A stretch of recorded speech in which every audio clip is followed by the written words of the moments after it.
God, that was fun. Oh. What was it? Oh God, was the light switch on all that time? God, I hate to think what my electricity bill is going to be. Oh, hi there. Merry Christmas and Happy New Year for last year. During the holidays I've just been travelling through time and I went to some pretty interesting places such as, the age of the dinosaurs, the Middle Ages, the Robin Hood era, the Shakespearean era, the Victorian era, the 1960s, and even got to come back to my uni years as well, amongst others. And then it got me thinking, what are the highlights, what are the best and the worst things of 2013? So, to start 2014, let's look back to 2013 at the best and worst of it. Hey, that new Fit Rich theme! Bow's running. Gently! Seriously! Are you bored?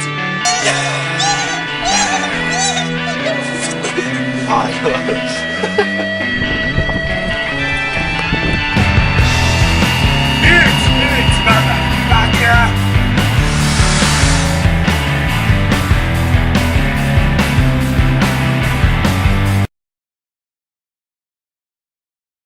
Well done, Wales, you done it again! Yes, they won 2012, and 2013, they won again!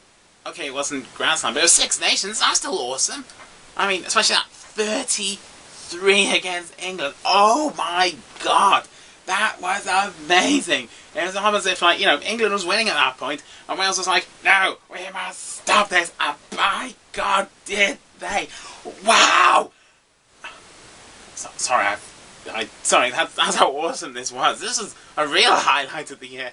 And it's coming up again, isn't it? Six Nations. I mean, hope Wales win Six Nations or even Grand Slam, but if not, I want Wales, everyone in Wales, whether it's rugby team, musicians, actors, comedians, anyone, to hear this now. Whether they do or don't win, I want them to remember this.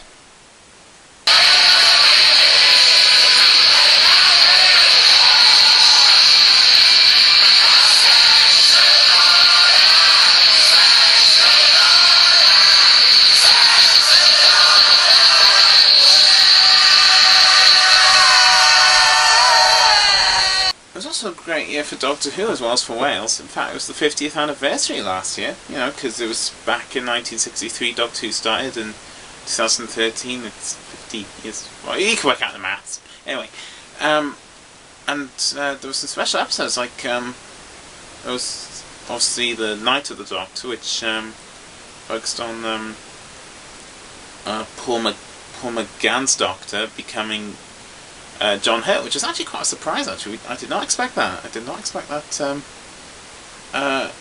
regeneration at all. But it was quite fun actually, and it actually fills in the blanks it does in the Doctor Who's history. And also it was the Christmas one, which was meant goodbye Matt Smith, hello Peter Capaldi. I'm quite excited to see how he does as the Doctor. And I know many people are like, he can't be the Doctor because he's too old.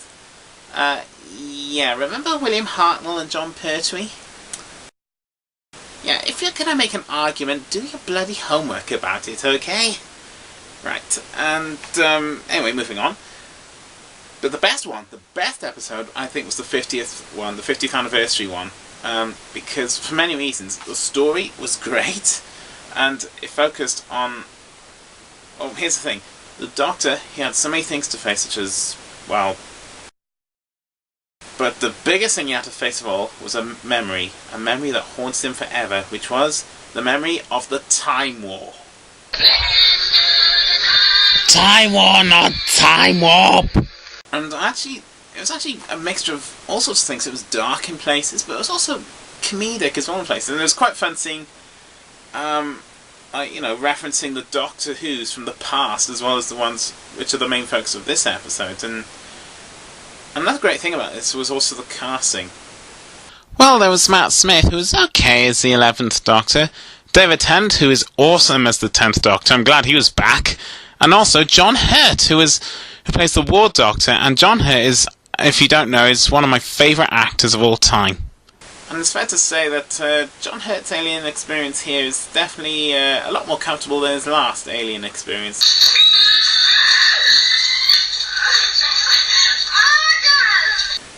And now we come to my best film of 2013. Now, this was sort of tricky because there were lots of films I watched which I really enjoyed. Some were good and others were great. I mean, like Star Trek Into Darkness was awesome. I mean, and there's The Hunger Games 2, that was great too. The Man of Steel film, the Superman film, well, you've seen my review of it, so you get an idea how I felt of that. But all I can say is, Peter Jackson, he done it again. My favourite film of 2013 is The Hobbit, The Desolation of Smaug. And, well, you know the first one, many people complaining, oh, it dragged, it's like, why the hell you gotta get out of Hobbiton to get on the journey? This one, you're plunged straight into the action pretty much automatically. I mean, like, and there's so many things to offer, like, you have monsters, like, you know, giant spiders and dragons and you know, arrows and oh god, it was exciting. I mean, and I think one thing that worked about this film was, like, there were some characters that need to be developed a bit more, and this one took the opportunity to do that. That's one great thing about it. But the best thing I feel about this film is Smaug the Dragon. Okay, Peter Jackson, I'm ready for my audition. Oh, I'm sorry, they've already cast Smaug, I'm afraid, Dr. Hazelbrook. What? Yeah, Benedict Cumberbatch is playing him. But he said he'd call me back. It was a while ago. Right, that's it. I'm gonna sue his ass. Oh, please, don't go into a revenge rant, please. Nah, revenge! Revenge! I will show you revenge! But anyway, as I was saying, as I said before, you know, Benedict Cumberbatch is playing the dragon. I'm saying playing, not voicing, because he didn't just voice the dragon, he is the freaking dragon. The physicality, the voice, that was all him. And he was awesome at that beast. I mean, God, I mean, he's up there with the T-Rex from Jurassic Park. Or any of the dinosaurs from Jurassic Park, for that matter. That is how awesome that dragon is. Clearly one of the best dragons ever put to screen. And I also love how resilient this creature is. I mean, like, you chuck anything at him, you know, you chuck, you know, bits of gold, chuck cars, just chuck heavy stuff over his head, you cover him with gold. I mean, he's just unstoppable. I mean, what do you have to do? Feed him a wafer thin mint or something, you know, to blow up? I mean, he's just resilient to so many things. That's what I love about this villain. He seems to be a force to be reckoned with. And also the dialogue is great, like, especially the last line he has in the film, which is fantastic. It's like, I am fire. I am death. My God, was that cool. And I actually felt, when I was watching the film, the chair was rumbling behind me, you know, I felt vibrations every time that creature spoke, and it was fantastic. There were some confusing points to the film as well. I mean, like, there were some scenes which went in the book, and there was actually one bit where the dwarves are trying to find the keyhole to open the secret door to Smaug's lair, and in desperation they're hammering the door with axes and swords and things like that just to get it open. The confusing thing is, wouldn't you wake up the dragon doing that? I mean, in the last film, I mean, a thrush hitting a snail seemed to have woken the dragon up pretty well, so can you imagine clattering axes and hammers? Can you imagine what that would do? I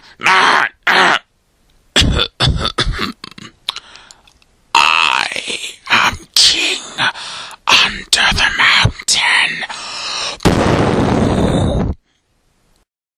Yeah, another thing about The Hobbit is the orcs do tend to suck as bad guys, because, what do you think about it? You think of the number of races that die in that film. I mean, they're the ones that keep dying the most. I'm not dead.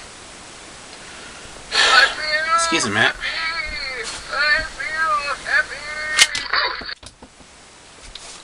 Sorry about that. But anyway, I digress. The thing is, the important thing is, did it follow the book well? Personally, I think yes. It added stuff, but it still followed the story along. Didn't do anything dramatically bad to it. Constantly completely changed the story. I think it's still there. And I think I've gone on enough about this film. I mean, it's just awesome. It's just utterly, utterly awesome. Well, you know about politics, you know about, the government being bastards and raising up the taxes, so I'm not going to go into too much detail, but all I will say to the people like David Cameron and George Osborne? Yeah, it was George Osborne. George Osborne, about raising the taxes and making workhouse sort of things where we have to work and not get paid. All I like to say is, shame on you, David Cameron, and shame on you, George Osborne. I mean, what would your daddy have to say about this? Oh, George, I'm so fed up with you. You're such a fucking knob, and you're fucking with the taxes, and you can just fucking fuck. Now, what's my bet? You think your show is safe. It is an illusion. A comforting lie told to protect you. Enjoy these final moments of shite, for I have returned to have my vengeance.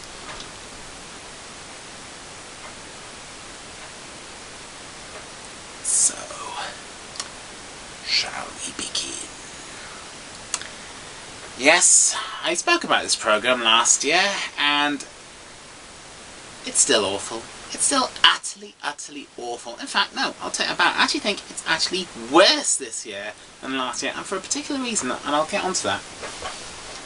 Because basically, like I said, it's just basically Big Brother, only set, well, in Wales, anywhere in Wales, and really ridicules Wales. It's like, if our results in the Six Nations were examples of what was great about Wales, the Valleys is what sucks about it. This was, like, in fact, there was one episode where, like, they're in a pub, and one of the girls was like, yeah, you know that stereotype about people shagging sheep all the time. It's actually quite close to truth, isn't it? I was just thinking, who gave you that script? Because that can't be real. That can't be real. I mean, you are trying to tell me that stereotypes are about as ancient as exhibits in museums are just a absolute record of what is going on today. Well, all I can say to you, MTV, the Valleys, is God, I hate this show. I mean, one of them, I think her name was Carly. She actually wanted to leave it, and to be honest, I don't blame her. I mean, who would want to be in a show that's sucky and so insulting and disgusting and putrid and all these horrible things about it? I hate it. I just hope to God they don't do a third series. If not, if they're going to do a third series, I am going to do a special show one day and really tear that show apart. Big time. Remember, MTV's The Valleys, you've been warned. Now, it's very rare you see the serious side of me. I mean, most of everything up till that point's been comedic, so this is me, the serious now. This is one of the biggest lowlights of 2013. Actually, no, 2013 was a time when lots of people died during the year, like the actor Peter O'Toole, Nelson Mandela, and all sorts, just to name a few, Uncle Phil, but this one, it's actually more of a personal one. I mean, I think, so this is basically a final farewell to a friend of mine called Daniel Clemmer. Now, what I'm going to do here, I'm going to give you a memory of what I remember about this guy. Basically, when I was in school, because everyone around Philly was upset about this, and I was no exception. I mean, and I was shocked. Basically, when I was in school, you say, no, I mean, I'm pretty confident now, I'm ready to go on that. I wasn't always like that. In fact, when I was a kid, I was a bit of a wimp. I was a bit of a wimp when I was a kid, I was like, it'd be hard to talk to me unless you asked me to put my hand out. That's pretty much how much of a wimp I was. But when it came to things like sixth form, I started to feel more confidence. in myself, but also people. I think because I felt then, as I do now, that I always felt acting was the thing for me, and making people laugh. That was what I felt I was best at. I mean, and I didn't want to just be constantly like, Miss, can I talk now? I got my hand up. I didn't want to be like that. I wanted to, boost up my confidence to that level. And many people helped out in making me that person, making me the people I am now. One of them, I remember, was Daniel Clammer, because I remembered how encouraging he was, how helpful he was. I mean, he was always very supportive of, of what, because he knew how much I loved performing, and he was very encouraging towards it. He just really showed support, and I think he gave that effect to anyone who knew him, any friend or family member who knew him. I'm sure he gave that amount of support to them, and all I can say is, not only rest in peace, Daniel, and we miss you, but also thank you. Thank you, Clemo King, for helping me become the guy I am now. In fact, it was actually done. In fact, I remember when he did pass away, I actually was making my Superman review, my Man of Steel review, and actually stuck a little picture of a candle and rest in peace at the end of it. And the reason I stuck that there is because, quite honestly, King Clemo, you were a Superman, and I thank you for everything you did for not just me, but for everyone around Caerphilly. Thank you. You will be missed.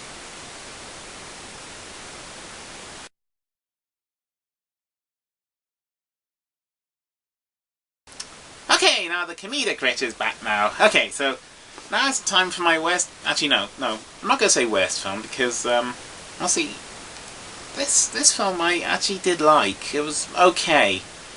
I think I'm just going to call it the least good. I think that's because not because it's bad. I mean, I think it's okay. I think it's pretty good, but because I've seen so many good films. I mean, someone had to be, the short straw. So my least good film of 2013 is The Great Gatsby. Now, I remember I saw it in the cinema, and there are some really good things about it. I mean, like, it's quite colourful, and the story was interesting, and the acting was good, especially Leonardo DiCaprio, which I might be in the minority that says this, but here we go. I actually think his performance in The Great Gatsby was actually his best performance I've ever seen him do. I think that's his best one. I might be in the minority that says this, but I think that, I honestly do. But that's not to say that this film doesn't have its problems, and unfortunately it has some big ones. I think the biggest one is this. It's almost the first act of the film. Basically, it's because of the camera. It's like the camera can't stay still for 5 seconds on one point when you're trying to watch the film, and that's distracting. Because I mean, you want to follow the story, but if you're constantly distracted by how quickly the camera moves all the time, how are you supposed to follow the story? So I was lost for a good chunk of the film, and I didn't know whether I was going to enjoy the rest of it. I mean, I managed to get the story eventually, but the camera work was just and the editing was so distracting that it was hard to follow it. So that'd be like if I was doing I mean, can you imagine someone telling a fairy tale like that? Once upon a time there were 3 bears. I mean, I see why they tried to do it. They're trying to give a confused atmosphere. But the thing is, there's a confused atmosphere and there's a confused audience. And sadly, I was in the latter category. Yeah, but the thing is, though, it's not a bad film. It's just an okay film, I see it. I mean, although I've only seen it once, so maybe I might see it again one day. Maybe my thoughts will change on it once I see it again, but because I've only seen it once, and that's just my view on it. That's but maybe it'll change when I see it again. Who knows? So that's pretty much it. That's my look on 2013. Hope you liked it, and I'll see you all for the next video.